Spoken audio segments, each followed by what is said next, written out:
o livro de Deuteronômio, a épica conclusão da Torá. Atenção para o spoiler: Moisés vai morrer.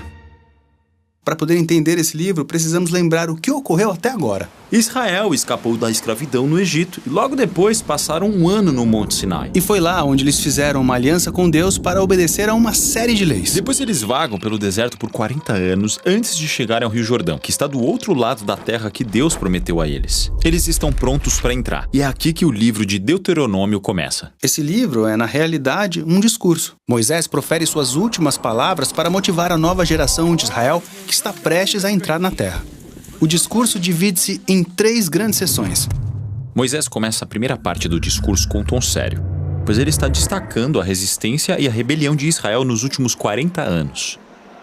E isso encaminha o resto dessa sessão de abertura, que é o desafio de Moisés a essa nova geração, para que sejam diferentes de seus pais e respondam à graça de Deus com amor e obediência. Ele os lembra dos 10 mandamentos, como os princípios básicos da aliança. Então diz a eles esta famosa frase: Ouça, ó Israel, o Senhor e somente o Senhor é o nosso Deus. Ame o Senhor, seu Deus, com todo o seu coração, com toda a sua alma e com toda a sua força. Na tradição judaica, essa frase é conhecida como Shema, porque a primeira palavra hebraica nessa frase é Shema Israel.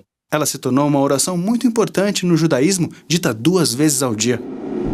Ela enfatiza o compromisso exclusivo dos israelitas com seu Deus, o único Deus verdadeiro que os amou e os resgatou da escravidão. Certo, pois eles estão prestes a entrar em uma terra onde as pessoas adoram a diversos outros deuses. E Moisés pensa que a lealdade ao Senhor, seu Deus, é o único caminho para a vida. Agora perceba essas palavras-chave no Shema: ouça e ame. Você vai encontrar essas palavras em toda a sessão de abertura do discurso. A palavra ouvir em hebraico significa mais do que apenas deixar ondas sonoras entrarem pelos seus ouvidos. Ela inclui a ideia de responder ao que você ouve. Para Israel, isso significa responder à graça de Deus obedecendo às leis da aliança. Então ouvir sempre é seguido por amar. Isso, o amor é a verdadeira motivação para obedecer às leis. Israel não obedecerá sem amor, e eles não o amarão verdadeiramente se não obedecerem.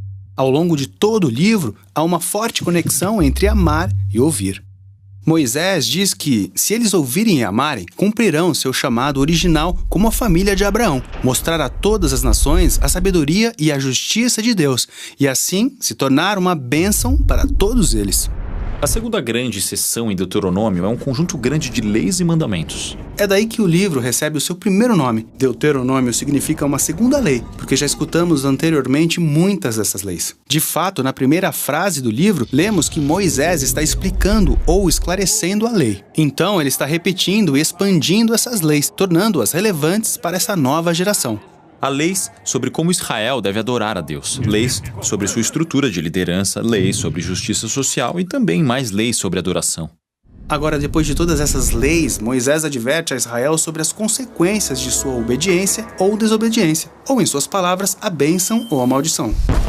Se eles ouvirem e amarem, experimentarão bênção e abundância na terra. Do contrário, haverá fome e pragas, e então eles serão forçados a sair de sua terra para o exílio. Isso nos leva à seção final do seu discurso.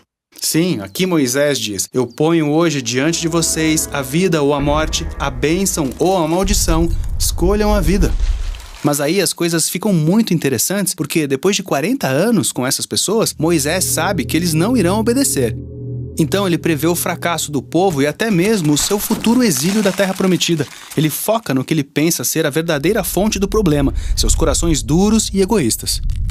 É como se Israel fosse incapaz de amar verdadeiramente a Deus para assim obedecê-lo. Porém, esse problema não é somente de Israel. Sim, na verdade, quando Moisés usa essa linguagem sobre bênção e maldição, ele está amarrando a história de Israel com a história de toda a humanidade em Gênesis 1-3. Assim como Israel, Adão e Eva foram abençoados por Deus e receberam a oportunidade de confiar nele e obedecê-lo. Mas aí eles se rebelaram e trouxeram maldição sobre a terra, assim como Moisés sabe que Israel fará. Então essas histórias falam sobre o coração duro de Israel, mas na realidade são uma janela para a condição universal humana. Mas Moisés não perde completamente a esperança. Isso mesmo, ele diz que, de alguma forma, no fim do exílio de Israel, Deus promete transformar seus corações para que um dia possam verdadeiramente ouvir e amar. Nos capítulos finais, Josué é nomeado como novo líder de Israel.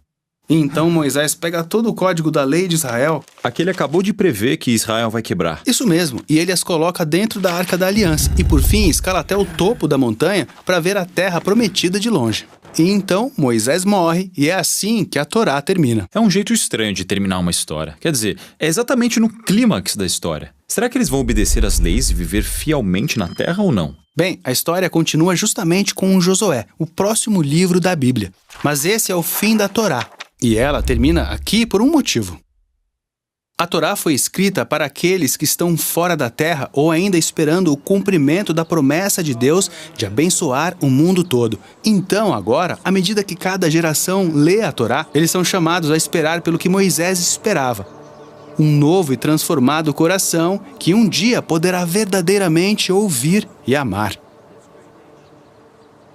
Nossa missão no Bible Project é ajudar as pessoas a experimentar a Bíblia como uma história unificada que leva a Jesus. Tudo que produzimos é gratuito, graças a pessoas generosas que se encontram ao redor do mundo, assim como você. Você pode acessar toda a nossa biblioteca de vídeos, conferir todos os nossos recursos e juntar-se a nós em bibleproject.com/português.